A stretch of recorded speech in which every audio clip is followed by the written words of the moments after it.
واتقوا الله لعلكم تفلحون.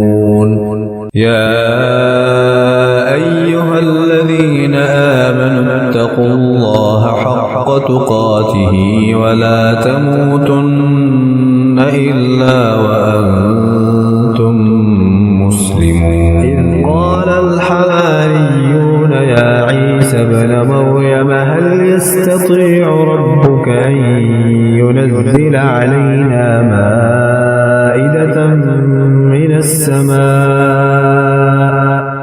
قال اتقوا الله إن كنتم مؤمنين. ولباس التقوى ذلك خير، فمن اتقى وأصلح فلا خوف